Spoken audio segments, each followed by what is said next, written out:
O nosso objetivo central nesta conversa, que pretendemos ter com os amigos e amigas de Filipe, temos conversado, reorientar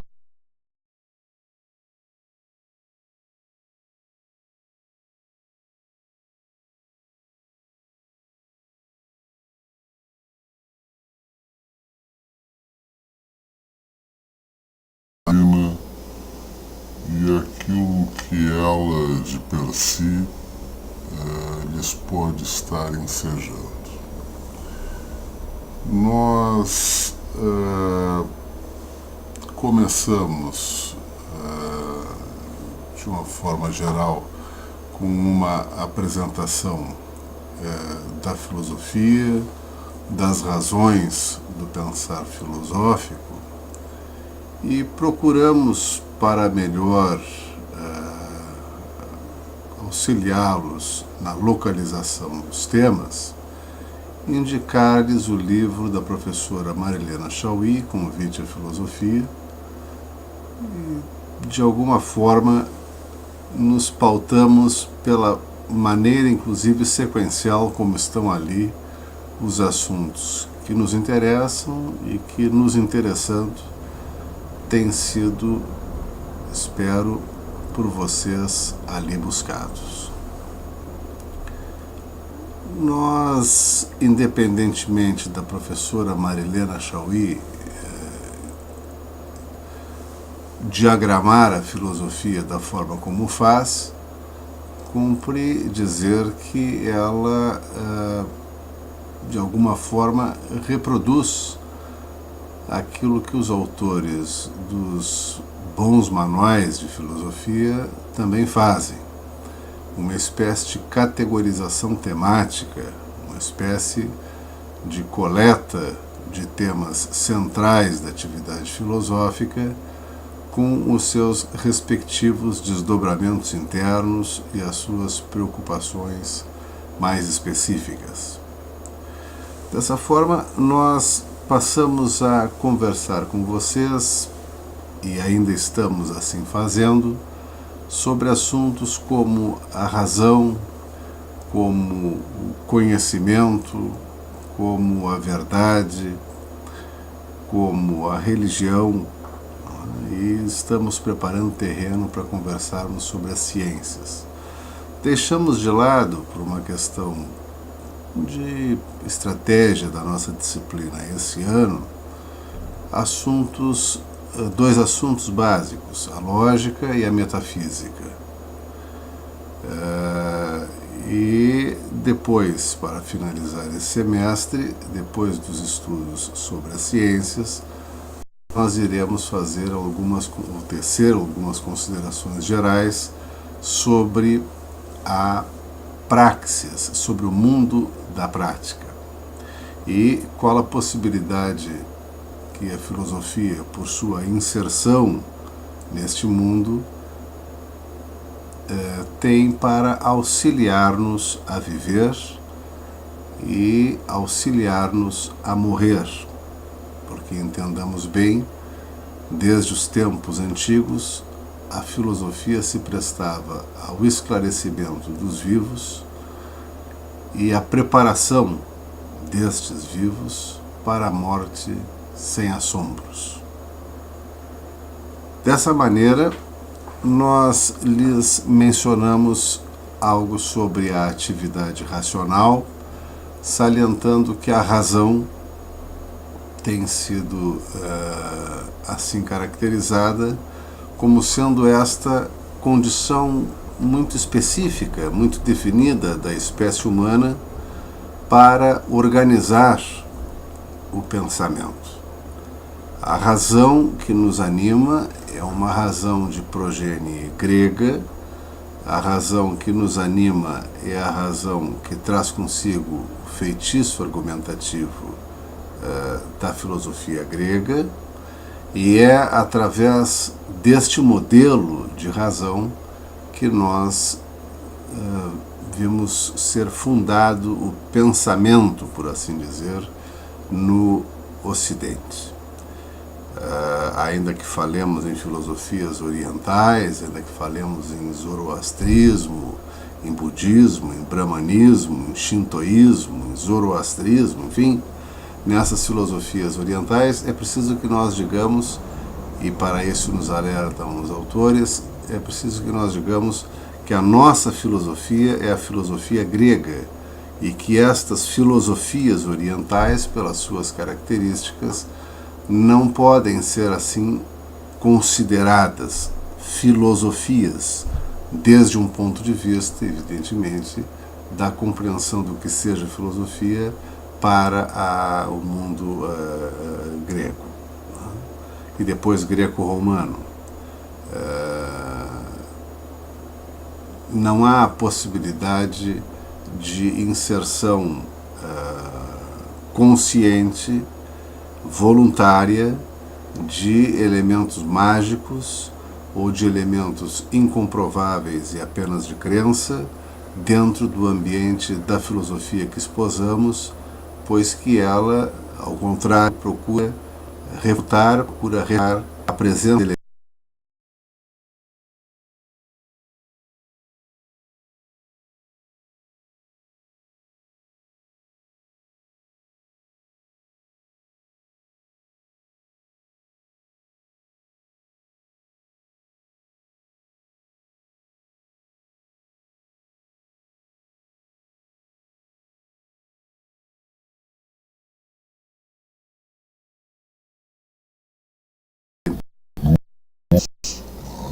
escolas de filosofia, cada uma com preocupações específicas, e essas preocupações acabaram sendo catalogadas como preocupações específicas desta ou daquela área. Temos assim o inatismo, o empirismo, o dogmatismo, o relativismo, enfim, o materialismo, o idealismo.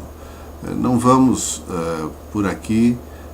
tecer considerações específicas sobre essas filosofias, porque pretendemos fazer isto de uma maneira um tanto sucinta, evidentemente, quando estudarmos a filosofia na praxis, onde estas filosofias ou essas tendências filosóficas aparecerão com suas nomenclaturas e suas dimensões e seus objetivos. Assim, estudamos também com os amigos, para além da razão enquanto condição organizativa do pensamento humano, estudamos a verdade como conceito central da filosofia. A velha aletheia ou aletheia grega, que possui um extraordinário valor na montagem dos argumentos e na construção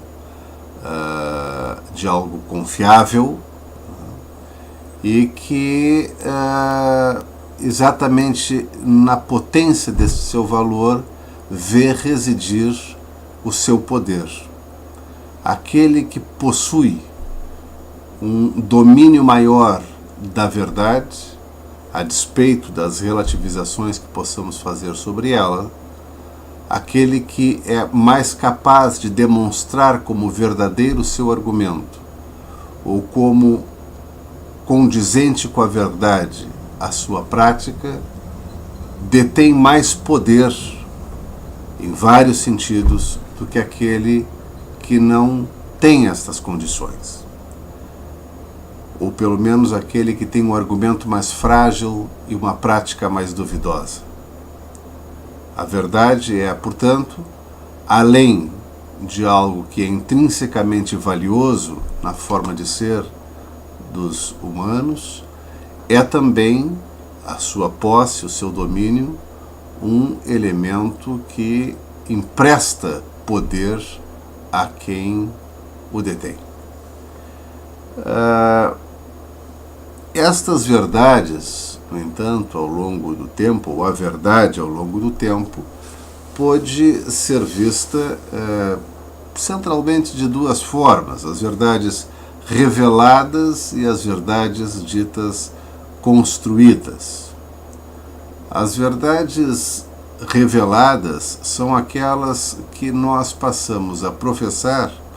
sem que haja uma configuração da mesma a partir da nossa autonomia de pensamento,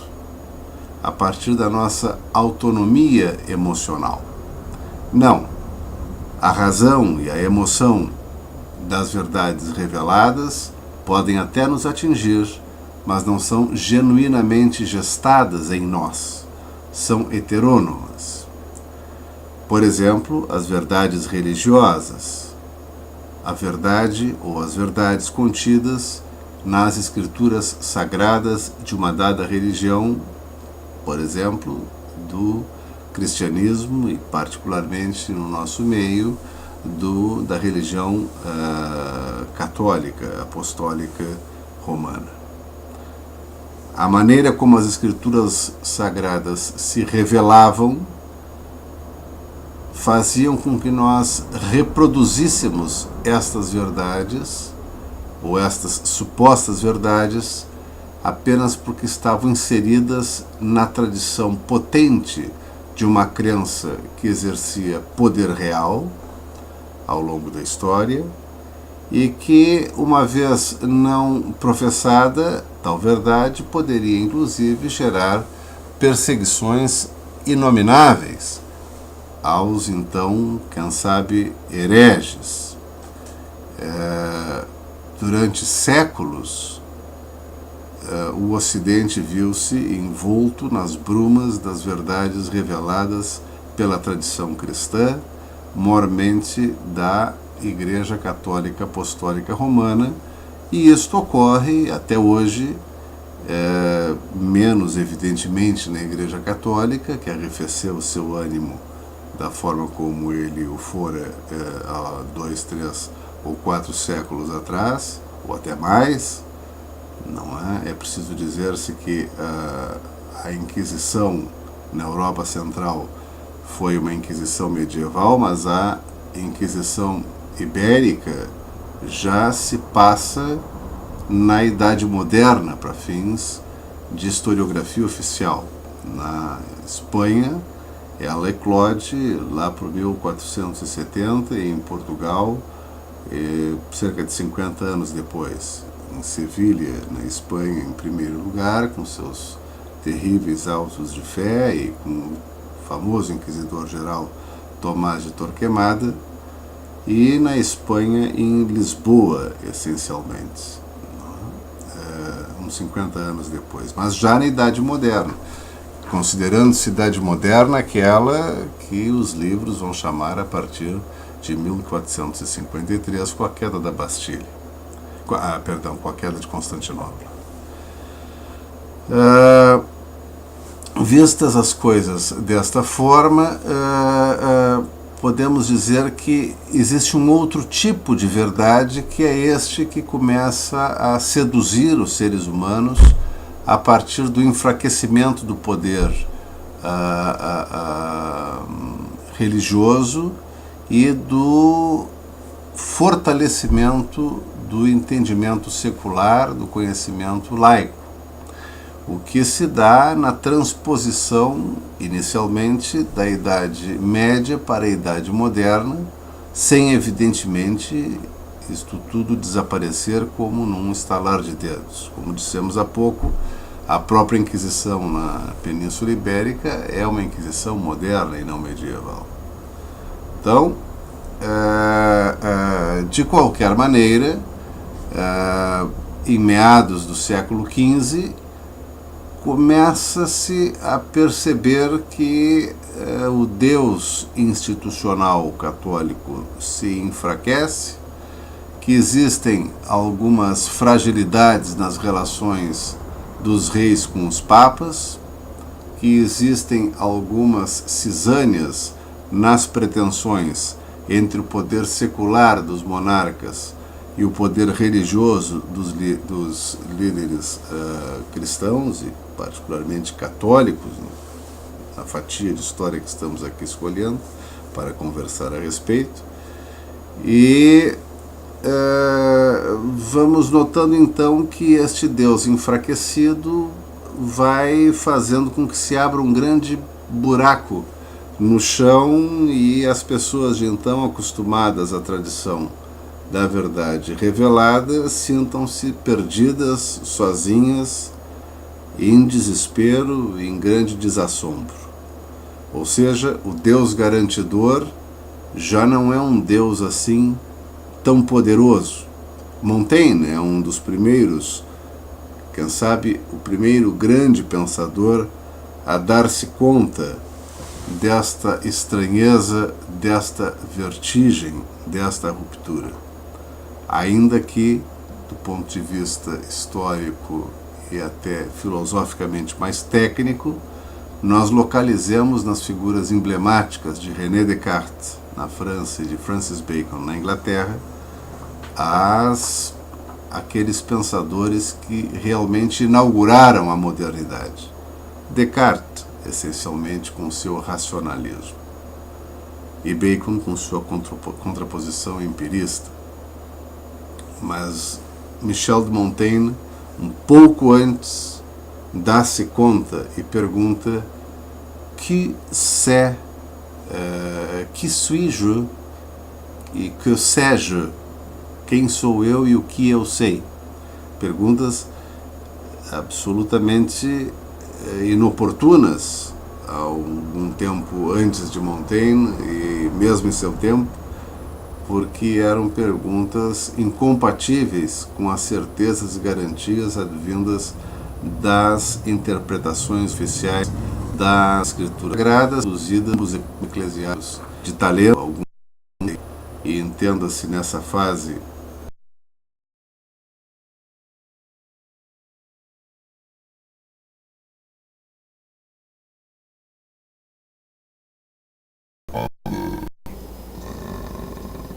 escolástica, o Tomás de Aquino,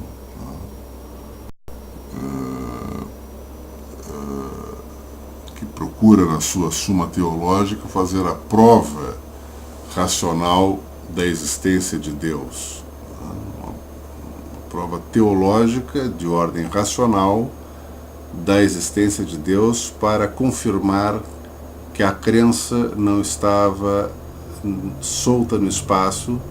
mas que a crença tinha uma razão de ser e uma razão tão forte que a própria razão laica a confirmava.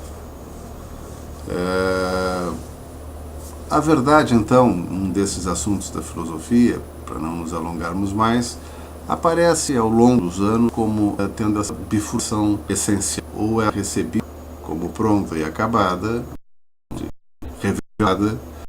ou ela é construída pela razão humana na medida em que precisamos dar mais crédito à nossa própria razão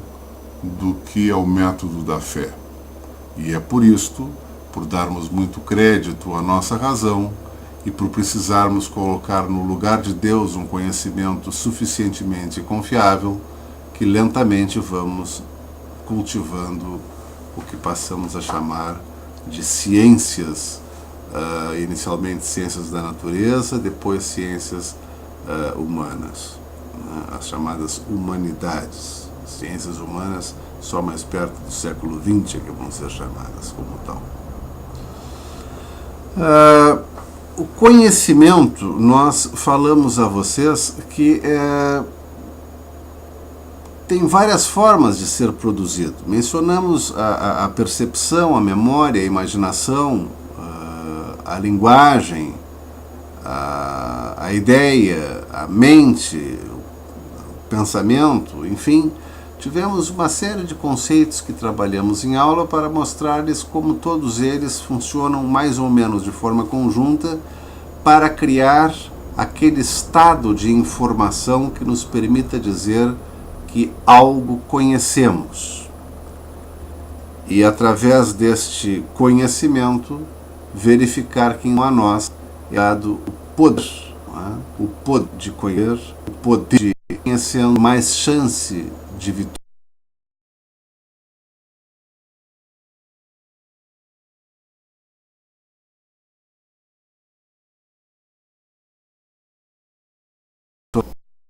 de sabedoria maiores, de sermos mais escutados e, portanto, de alguma forma o poder aparece como sendo um elemento de verticalização social. Os que sabem valem mais do que os que não sabem. Este modelo de compreensão do ser humano permanece entre nós, ora como uma ideologia de dominação, ora como uma compreensão não fundada em argumento científico, mas pautada na forma de preconceito que se generaliza de uma maneira muito considerável na apreciação de uns sobre outros, dos que estudaram algo em relação aos que não estudaram algo, o que acaba, no fundo, sendo sempre uma decorrência dos embates permanentes e tristes entre a riqueza e a pobreza.